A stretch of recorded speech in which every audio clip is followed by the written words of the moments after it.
ጌታ ጸጋና ሰላም ይብዛላችሁ። ቅዱስ ጊዮርጊስ ሶበ ተከለለ የሚል ደግሞ አለ። ደም ወማይ ወሃሊብ እምነ ክሳዱ ፈልፈለ። እንዴት ታዩታላችሁ? እስኪ መርጌታ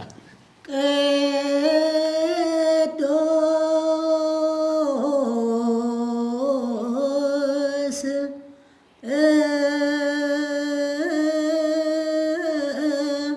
ጊዮርጊስ ሶበ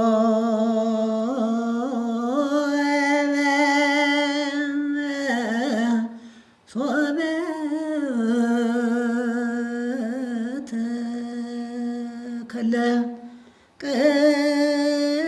ቅዱስ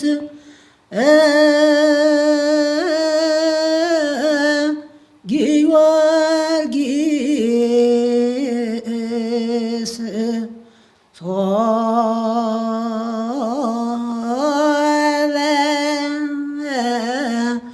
ሶበ ተከለ ደም ወማይ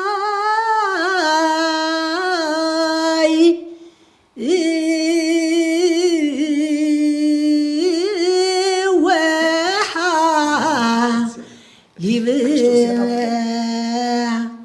እምነ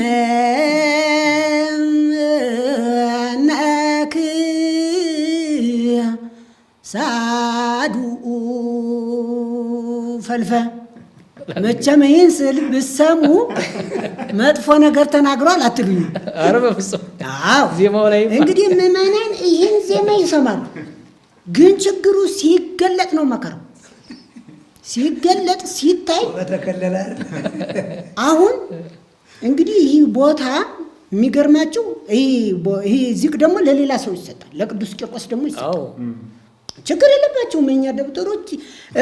ደብተራ ስል ጠንቋይ ማለት የለም፣ ደብር ማለት ነው። ደብር ሲል አንድ መርጌታ ደብር በሚለው ደበተረ ከተባለ ምን ብሏል? የደብር ባለቤት ሆኗል፣ ደብር ይዟል ለማለት ነው። እንደውም ደብተራ የሚለውን ወደ ጠንቋዮቹ ጋር አያይዘውት ነው እንጂ በጎንደር ደብተራ ማለት ተደበረ፣ ደብር ተደበረ ይባላል። የዚያ ባለቤት ሆነ፣ ደብተራ ሆነ ማለት ነው። እና ደብተራ ስንላችሁ የማታውቁ ሰዎች መርጌቶች እንዳይከፋችሁ፣ ምክንያቱም ይሄ የሊቃውንቱ ትምህርት ነው። እና ምንድነው ችግሩ? አሁንም እንግዲህ ርዕሳችን የክርስቶስን ለጊዮርጊስ አይደለም። አሁን የዮሐንስ ወንጌል ምዕራፍ 19 ከቁጥር 34 ላይ ነገር ግን ከጭፍሮቹ አንዱ ጎኑን በጦር ወጋው፣ ወዲያውም ደምና ውሃ ወጣ ይላል። አሜን። እንግዲህ የክርስቶስ በዚህ በፈሰሰው ደም ነው ዓለም የዳን። አሁን ይህንን ወስደው ነው እንግዲህ ከጊዮርጊስ እንትን ጋር ያውም የጊዮርጊስማ ወተት ሁላለም በልጦ ማለት ነው። በልጦ እንደምን ችግር አለ? እድሜ ለደራሲዎቹ ያሳምሩታል። እኔስ የጌታ ወደ ኋላ ሆኖባቸውና መጽሐፍ ቅዱሱ ተጽፎ መጥቶባቸው መሰለኝ ለመጨመር ተቸግረው ይመስለኛል። አሁን ግን ጠያቂ የላቸው፣ የፈለጋቸውን ቢጨምሩ ማን ይጠይቃቸዋል? አሁን ግን እየጠየቅን ነው። እኛ ደግሞ እንዴ ተመለሽ እያለ ነው እኮ። አሁን ወደ እውነተኛውና ወደ መጀመሪያው ወደ እግዚአብሔር ቃል ተመለሽ ቤተ ክርስቲያን ሆይ ነው እያልን ያለን። ስለዚህ ይህ ሐሳብ ችግሩ ምንድነው ከተባለ የክርስቶስን ለጊዮርጊስ እንዲህ በዜማ ሲባል ስንቱ ከንፈር ይመጣል፣ አቤት ስንቱ ይመሰጣል። ዜማውማ ሲያምር እንዴ ምን ችግር አለ? ይህን ደግሞ ለሌላ ወስዶ አሁን የጊዮርጊስና እንዲሁ አሁን በጊዮርጊስስ ይደረግ አሁን እንደው በቂርቆስም እንደዚሁ እንዲሁ ሰዎች በሞቱ ቁጥር በቃ ሰማይን ማስጨለም፣ ደም ወተት ማፍለቅ በቃ ችግር የለም፣ ችግር የለም። በነገራችን ላይ እኮ ቅኔዎችን አሁን በየአደባባዩ የሚባሉ ቅኔዎችን ብሰማቸው እግዚአብሔር አብርሃም፣ እግዚአብሔር ማትያስ እየተባለ እኮ ነው ቅኔው የሚደረግ። አዎ በፍጹም በክርስቶስ ቅዱስነታቸው እንዲያ ሲባሉ ዝም ይላሉ። በእውነት ከእግዚአብሔር ጋር አይስተካከሉ። የእግዚአብሔርን ክብር አይውሰዱ። እግዚአብሔር የቤተ ክርስቲያን ራስ እሱ እንጂ እርሶ አይደሉ። ቅዱስነቶ እኔ አክብሬ ነው የምነግረው። ባለቅኔዎቹ እንደ አዝማሪ ተነስተው ሲያሞግሱት ዝም አይበሉ። እግዚአብሔር ክብሩን ማንም እንዲወስድበት አይፈልግም። አዝማሪ እኮ ውሸቱን ተነስቶ ዝም ብሎ ብር እንድትሰጠው መድኃኔዓለም ጥሩ አድርጎ ያሞካሻል። እንደ ሆየ ጨፋሪዎች ጥሩ አድርጎ የሌለህን እንዲያው ምን ይመስላል? ይሄ መላኩን ይመስላል፣ ገብርኤል ይመስላል። ሴቶቹን እመቤቴ ማርያም እስኪ በይሲ ፍተዩ እሷ የምትለብሰው እሷን ፈተይ ያረጋታል አውርዶ እመቤታችን ፈተይ ያረግና ለዚች ለወይዘሮ አረቂ ለምትሰጠው ወይዘሮ እሷ እንድትለብሰው ኮታውነንም እሱ እንዲለብሰው ለአባት ይሄ ካህናቱም እንዲህ ይዘምራሉ። በነገራችን ላይ ግብረ ሰላም አለ። ስለዚህ እንዲህ ያለ ክብር በቀልድና በፌዝ በጨዋታ የሚሰጥ አይደለም። የእግዚአብሔርን ለእግዚአብሔር ነው የተባለ። ቅኔዎችን እንዲያው ቅኔ ፉከራ ስለሆነ ብዙዎቻችሁ ምዕመናን ስትሰሙት ጥሩ ይመስላችኋል ስለሚነሽጣቸው።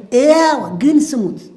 እግዚአብሔር ማትያስ ይሄ እኮ በጣም ነውር ነው። እግዚአብሔር እንዴት ቅዱስነታቸው እንዴት ከእግዚአብሔር ጋር እኩል ሊሆኑ ይችላል? ማትያስ ሰም ነው። ለለቱ እኮ በነገራችን ላይ ማትያስ ወርቅ ነው። እግዚአብሔር ሰሙ ነው የሚመጣው።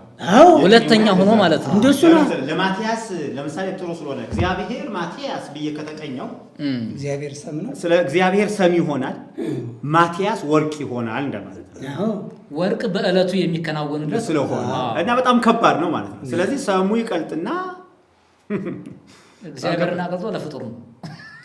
ኢየሱስ በነገራችን ላይ እዚሁ መርጌታውን እያሉ ምንድነው ከሰምና ወርቁ ጋርም በተያያዘ እግዚአብሔር ማትያስ የሚለውን ስንመለከት ሁሉ ጊዜ አንደኛ በየደብሩ የሚባል ነገር ነው።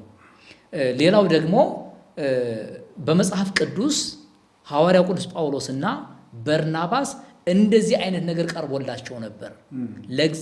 ለጣዖት የሚከናወነውን ነገር እነሱንም በዛ ቦታ መስለዋቸው። ይሄም በተመሳሳይ መልክ እኮ ነው ያለው። የእግዚአብሔርን ለፍጡር በሚሰጥበት ሁኔታ እዛ ደግሞ ዲያና ሄርሜን ብለው ጠሯቸውና ይላል ሊሰውላቸው መጡ ይላል። ስለዚህ የመጽሐፍ ቅዱስ አስተማሪዎች የተባሉት ሐዋርያ ጳውሎስና በርናባስ ምንድን ነበር አጻፋዊ ምላሽ የሰጡት? ከመርጌታ ሙሴ ጋር እንዲህ አይነት ነገር ሲቀርብላቸው ምንድን ነው የሰጡት?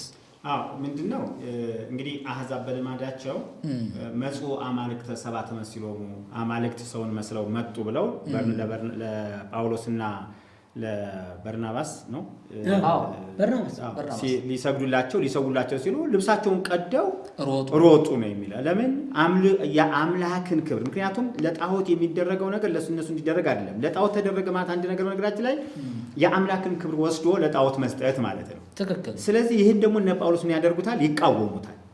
ስለዚህ ለአምላክ የሚደረገውን የትኛውንም አምልኮ ፍጡር መቀበል አይገባውም።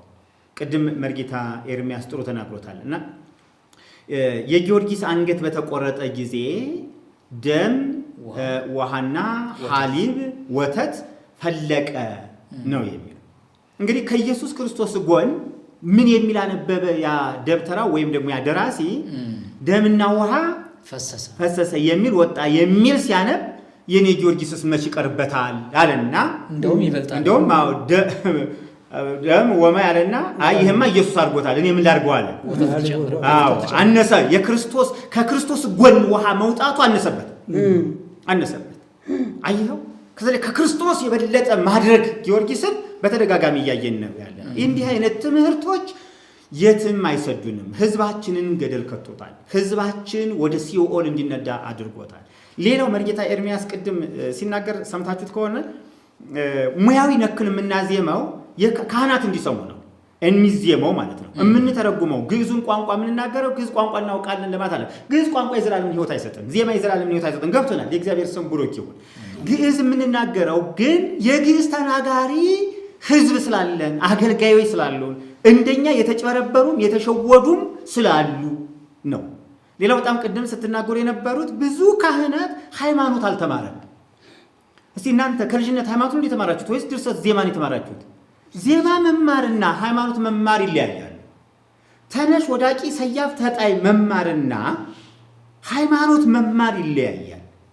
አገባብ መማርና የቅኔ አገባብ መማርና ሃይማኖት መማር ይለያያሉ። ሃይማኖት ወንጌል ነው። ክርስቶስ አዳይ ነው። እሱን ማመን መቀበል ነው። ዘያአምን በወልድ በሕይወት ዘላለም ነው። በእግዚአብሔር ቃል አትጨምር አትቀንስ ነው። አገባብ መማር ቅኔ ለማድረግ የቅኔ ሙያ ለማወቅ መጽሐፍት ለመተርጎም ሊጠቅም ይችል ይሆናል። እዝል ግዕዝ አራራይ ዜማ ለመጮህ ባህላዊ ዜማውን ለመጮህ ያመች ይሆናል። ነገረ ክርስቶስን ለማወቅ ትምህርተ ክርስትናን ለማወቅ ግን እነዚህ እዝል ግዕዝ ዜማዎች መሰረቱ አይደሉም።